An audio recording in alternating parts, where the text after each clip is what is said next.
Hello everyone, welcome to Trend Talks, and today I have the pleasure to talk with Tom Leyden. He's based in Princeton, New Jersey, and he's a senior director at EDF Renewables, Distributed Solutions. EDF is a global leader in renewable energy and storage with 6 gigawatts of wind and solar in North America and over 800 megawatt hours of storage capacity worldwide. Tom has been working in the solar industry for more than 25 years, and he previously worked at SunEdison, Solar Grid Storage, Solarcity, Sunpower, Powerlight, and Worldwater. Welcome, Tom. Thank you, Edwin. It's great to be here.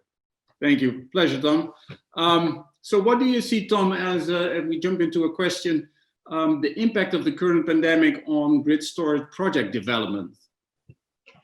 So first of all, I want to compliment you and Solarplaza for the service that you provided to the industry. It really has been invaluable. You and I have known each other for 20 years now in the business, and what you do is really important for the industry. So thank you for that.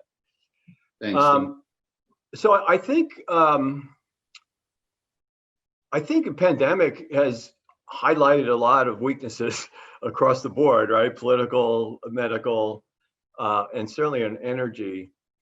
And it highlights the need, I think, to a movement towards distributed energy, where central power plants is an old model that is changing, and people want to have energy and more nearby and to have it more resilient. So the emerging storage industry, really driven by cost reduction because of electric vehicles more than anything else. We now have price points where we can add storage to various projects. You know, I'm an old-time solar guy, so I love the idea of getting more storage into our projects so that we could put more solar in. Solar storage will enable more renewables on the grid because of the intermittent nature of renewables. You have storage as the buffer to that intermittency. So with COVID, you know, people now are hunkered down at home or you know, hospitals, you know, need energy, reliable energy. Because of climate change, we have more extreme weather, which also causes power outages. So solar and storage together is like a super good combination of technologies that will enable 24-hour dispatchable energy. Yeah, and so do you see a trend towards more centralized storage systems, or is it more distributed, or is it even going to residential level? What is your vision on that? It's really all of the above. I mean, our company, EDF, has been, all of our grid scale projects now will have storage in them, or close to all of them. We feel it's very important to the development of the grid. I'm on the distributed generation side, and most of it's behind the meter. So having storage behind the meter is super valuable because you could do a lot of things with it. You make solar dispatchable 24 hours a day, but even without solar, you have this backup energy that you can charge or discharge when it makes sense. So you could reduce peaks when you hit peaks and get charged at a higher rate. You discharge your battery during that time. And on residential, I think it's incredibly scalable because residential customers want to have that backup. And we've seen some very clever and exciting developments there because if you have enough storage devices distributed throughout the grid, you can aggregate them as one big, you know, power plant basically. And we're starting to see that kind of development. Vermont with Green Mountain Power is doing that in the States with Sunrun, the company that's doing residential solar and storage projects. So incredibly exciting time in our industry. Yeah, I can imagine. And how do you envision, if you look maybe longer term, because green hydrogen is now a topic with gaining interest. Do you see that as competition? Like, would there be a race between green hydrogen as a way to store energy, or versus storage through batteries? No, I think there's probably going to be a role for both. I'm all in on hydrogen as storage. It has elements that are, that battery storage can't do. So the combination is good. I mean, we need to do something about climate change, and moving away from fossil fuels is critical. In fact, the UN just came out today and said that this year was one of the 3 hottest years in record. So that kind of activity, can't continue, obviously, and we need to do something to mitigate that. So storage is a big piece of it because, again, the intermittent nature of wind and solar. So these combination of storage technologies, it could be others. It could be pump storage. It could be, flow batteries. It could be, chemistry derived batteries. I mean, just bring it on, as far as I'm concerned. Yeah, I can imagine. And if you want to implement and apply all these new storage initiatives and systems, what do you see and experience yourself as the biggest challenges in the market right now?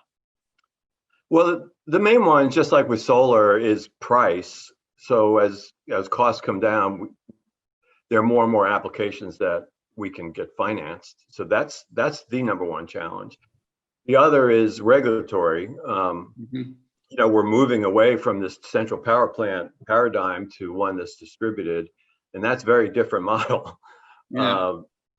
So, we need to break down the regulatory barriers, and that's happening as well in the US. It's kind of state by state, but FERC recently is working on a new requirement, FERC 2222, which requires utilities to allow behind the meter storage to participate in wholesale markets. All right. And is there also like an opportunity that you see, for all the viewers, and that in this market of grid storage that would be very interesting to get involved in? I live in Princeton. I'm an alum of Princeton. I spend a fair amount of time with students there to try to get them to look at our industry. And they all ask us, how do I get in the industry? What jobs are available? The industry is growing so rapidly. There's a huge need for talent. So that's solar storage, it's electric vehicles, it's all the, these technologies that are going to mitigate climate change. And so whether it's a big company, small company, entrepreneurial, startups, there's all this opportunity out there still. It's just a matter of your perseverance and creativity. Yeah, and then if you look at, if we want to accelerate the renewable energy transition, and we're all in this business because of that mission, yes. And in order to accelerate, what do you think is the needed most? Is that in the regulatory sphere? Would that be in the finance and investment, or would that be in the grid restructuring or the grid improvement? If you want to rank them, the number one thing would be to provide some incentives or have disincentives for burning fossil fuels, like a carbon tax as an example. I think the markets are an incredibly powerful way to get things done, and if you send the right signals, market signals, economic signals, things will happen, and we've seen that. So the exciting thing in our industry is we have these technologies that continue to, the price continues to be reduced. So if you add on top of that financial incentives, in the case of the US, now that Joe Biden has been elected, we fully expect that there'll be a lot more money out there for clean energy technologies. And I think that's going to drive it more than anything else. And then, of course, the regulatory barriers will come down, because the call for it will be, dramatic, and we're already seeing it happen. So I'm fully confident of that. All right. Well, with that positive note, Tom, I would like to thank you for the interview, and let's hope that we can see each other in a physical way, in a live way, somewhere in one of our events in the future. That would be great, Edwin. You stay safe and well. Okay. Thank you for the interview, Tom. All right. Bye-bye.